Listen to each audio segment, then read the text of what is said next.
ಚಾಮರಾಜನಗರದಲ್ಲಿ ಕಾಂಗ್ರೆಸ್ ಅಭ್ಯರ್ಥಿ ಸುನಿಲ್ ಬೋಸ್ಗೆ ಒಂದು ಸಂಕಷ್ಟ ಎದುರಾಗಿದೆ. ಏನದು? ನಾಮಪತ್ರ ಸಲ್ಲಿಕೆ ವೇಳೆ ತಮ್ಮ ವೈವಾಹಿಕ ಜೀವನದ ಕುರಿತಾಗಿ ಮುಚ್ಚಿಟ್ಟಿದ್ದಾರೆ ಕೆಲವು ವಿಷಯಗಳನ್ನ ಅನ್ನುವಂತಹ ಆರೋಪ ಈಗ ಕೇಳಿ ಬರ್ತಾ ಇದೆ. ಹೀಗಾಗಿ ಸುನಿಲ್ ಬೋಸ್ ಅವರ ನಾಮಪತ್ರವನ್ನ ತಿರಸ್ಕರಿಸಬೇಕು ಅಂತ ಬಿಜೆಪಿ ದೂರು ಕೊಡ್ತಾ ಇದೆ. ಪ್ರಮಾಣ ಪತ್ರದಲ್ಲಿ ತಮ್ಮ ಹೆಂಡತಿ ಮಕ್ಕಳ ಬಗ್ಗೆ ಮಾಹಿತಿಯನ್ನ ಕೊಟ್ಟಿಲ್ಲ ಬೋಸ್ ಅನ್ನುವಂಥದ್ದು ಬಿಜೆಪಿ ಮಾಡ್ತಾ ಇರುವಂತಹ ಆರೋಪ. ಹೆಂಡತಿ ಮಕ್ಕಳು ತಂದೆ ತಾಯಿಯ ಆಸ್ತಿ ವಿವರವನ್ನ ಸುನಿಲ್ ಬೋಸ್ ಘೋಷಿಸಿಲ್ಲ. ಸುನಿಲ್ ಬೋಸ್ ಪ್ರಮಾಣ ಪತ್ರವನ್ನ ಹೀಗಾಗಿ ಅಸಿಂಧುಗೊಳಿಸಬೇಕು ಅಂತ ದೂರು ಕೊಟ್ಟಿದ್ದಾರೆ. ಬಿಜೆಪಿ ಅಭ್ಯರ್ಥಿ ಬಾಲರಾಜು ಏಜೆಂಟ್ ನಾರಾಯಣ್ ಪ್ರಸಾದ್ ರಿಂದ ದೂರು. ಹೆಂಡತಿ ಮಕ್ಕಳ ಜೊತೆ ಇರುವಂತಹ ಛಾಯಾಚಿತ್ರವನ್ನ ಲಗತ್ತಿಸಿ ದೂರು ಕೊಟ್ಟಿದ್ದಾರೆ ಬಿಜೆಪಿ ಅಭ್ಯರ್ಥಿ ಬಾಲರಾಜು ಏಜೆಂಟ್ ನಾರಾಯಣ್ ಪ್ರಸಾದ್. ಇಲ್ಲಿ ಸುನಿಲ್ ಬೋಸ್ ನಾಮಪತ್ರ ಸಲ್ಲಿಕೆಯ ಸಂದರ್ಭದಲ್ಲಿ ತಮ್ಮ ಹೆಂಡತಿ ಮಕ್ಕಳ ಜೊತೆಗಿನ ಯಾವುದೇ ವಿಷಯಗಳನ್ನಾಗಲಿ ಹಂಚಿಕೊಂಡಿಲ್ಲ, ಅವರ ಆಸ್ತಿ ವಿವರಗಳನ್ನಾಗಲಿ ಹಂಚಿಕೊಂಡಿಲ್ಲ. ಹೀಗಾಗಿ ಇದನ್ನ ಅಸಿಂಧುಗೊಳಿಸಬೇಕು ಅನ್ನುವಂಥದ್ದು ನಾರಾಯಣ್ ಪ್ರಸಾದ್ ಅವರ ದೂರಿನಲ್ಲಿರುವಂತಹ ಪ್ರಮುಖ ಅಂಶ.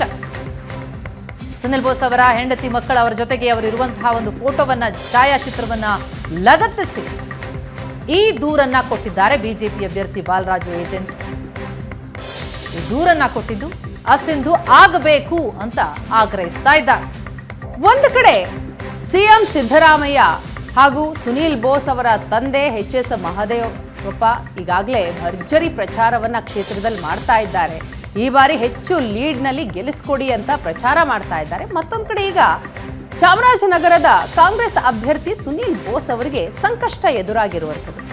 ಅವರು ನಾಮಪತ್ರ ಸಲ್ಲಿಸುವಂತಹ ಸಂದರ್ಭದಲ್ಲಿ ತಮ್ಮ ವೈವಾಹಿಕ ಜೀವನದ ಕುರಿತಾಗಿ ಹೆಂಡತಿ ಮಕ್ಕಳು ತಂದೆ ತಾಯಿಯವರ ಆಸ್ತಿಯ ವಿಚಾರಕ್ಕೆ ಸಂಬಂಧಪಟ್ಟ ಹಾಗೆ ಯಾವುದೇ ಮಾಹಿತಿಯನ್ನ ಹಂಚಿಕೊಂಡಿಲ್ಲ.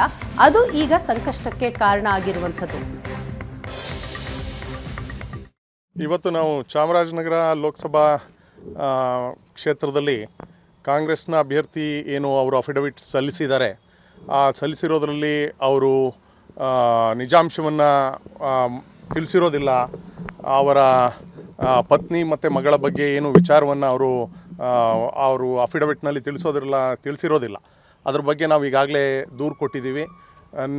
ನಿಮಗೆಲ್ಲರಿಗೂ ಗೊತ್ತಿರೋ ಹಾಗೆ ಅಫಿಡವಿಟ್ನಲ್ಲಿ ಹೆಂಡತಿ ಮಕ್ಕಳು ಮತ್ತು ತಂದೆ ತಾಯಿದು ಕೂಡ ಆಸ್ತಿ, ಅವ್ರೇನು ಮಾಡ್ತಿದ್ದಾರೆ, ಅವ್ರದ್ದು ಆದಾಯ ಏನಿದೆ ಅಂತಕ್ಕಂಥದ್ದನ್ನು ಘೋಷಣೆ ಮಾಡಬೇಕಾಗಿರೋದು ಕಾನೂನಿನ ಚುನಾವಣಾ ಆಯೋಗದ ಒಂದು ನೀತಿಯಾಗಿರುತ್ತೆ, ಅವರ ರಿಕ್ವೈರ್ಮೆಂಟ್ ಆಗಿರುತ್ತೆ. ಅದನ್ನು ಅವರು ನಾಟ್ ಅಪ್ಲಿಕಬಲ್ ಅಂತ ಹೇಳಿ ಆ ಕಾಲಮ್ಗಳಲ್ಲಿ ಮೆನ್ಷನ್ ಮಾಡಿ ಅವರು ಹೆಂಡತಿ ಮಗಳು ಮತ್ತು ತಂದೆ ಅಥವಾ ತಾಯಿಯ ಯಾವುದೇ ಆಸ್ತಿಯ ವಿವರಗಳನ್ನು ಅಥವಾ ಇದ್ದಾರೆ ಇಲ್ಲ ಅಂತಕ್ಕಂಥದ್ದು, ಹೆಂಡತಿ ಮತ್ತು ಮಗಳು ಇದ್ದಾರೆ ಅಂತಕ್ಕಂಥದ್ದನ್ನು ಕೂಡ ಮರೆಮಾಚಿದ್ದಾರೆ. ಇದು ಕಾನೂನಿನ ಅನ್ವಯ ತಪ್ಪಾಗ್ತದೆ. ಅದರ ಬಗ್ಗೆ ನಾವು ಇವತ್ತು ಚುನಾವಣಾ ಆಯೋಗಕ್ಕೆ ದೂರು ಕೊಟ್ಟಿದ್ದೀವಿ.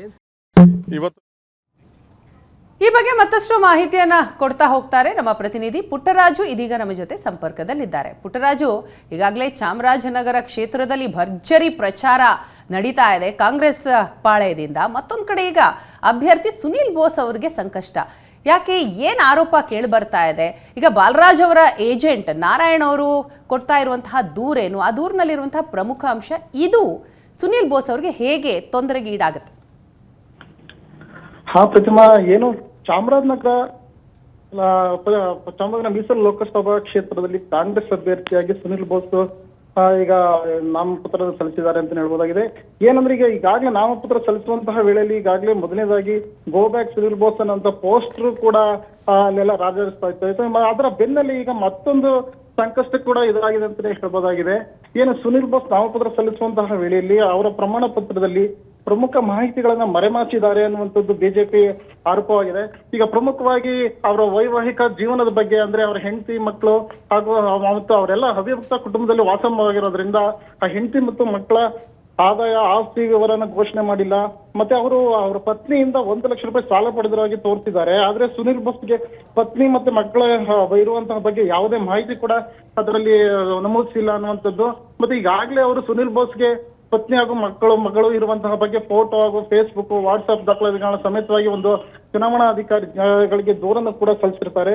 ಆದ್ರೆ ಇತ್ತೀಚೆಗೆ ಮುಖ್ಯಮಂತ್ರಿಗಳು ಸಿದ್ದರಾಮಯ್ಯ ಅವರು ಸಹ ಸುನೀಲ್ ಬೋಸ್ ಮನೆಗೆ ತೆರಳಿದಂತಹ ಸಂದರ್ಭದಲ್ಲಿ ಸುನಿಲ್ ಬೋಸ್ ಪತ್ನಿ ಸಮೇತವಾಗಿ ಅಂದ್ರೆ ಅವ್ರ ಕುಟುಂಬದವರ ಜೊತೆ ಎಲ್ಲ ನಿಂತ್ಕೊಂಡು ಮುಖ್ಯಮಂತ್ರಿಗಳು ಒಂದು ಫೋಟೋನ್ ಕೂಡ ತೆಗೆಸ್ಕೊಂಡಿರ್ತಾರೆ. ಇಂತಹ ಸಂದರ್ಭದಲ್ಲಿ ಇದನ್ನೆಲ್ಲ ದಾಖಲೆಗಳನ್ನೆಲ್ಲ ಸಂಗ್ರಹಿಸಿ ಈ ಬಿಜೆಪಿ ಮುಖಂಡರಾದಂತಹ ನಾರಾಯಣ ಪ್ರಸಾದ್ ಅವರು ಈಗಾಗಲೇ ಚುನಾವಣಾಧಿಕಾರಿಗಳಿಗೆ ಒಂದು ದೂರನ್ನು ಸಲ್ಲಿಸಿದ್ದಾರೆ.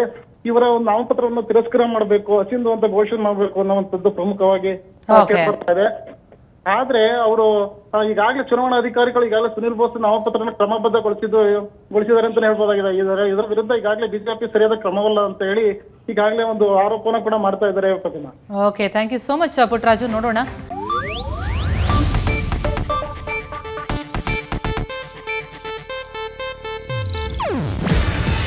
ಇದು ಏಷ್ಯಾನೆಟ್ ನ್ಯೂಸ್ ನೆಟ್ವರ್ಕ್ ಪ್ರಸ್ತುತಿ.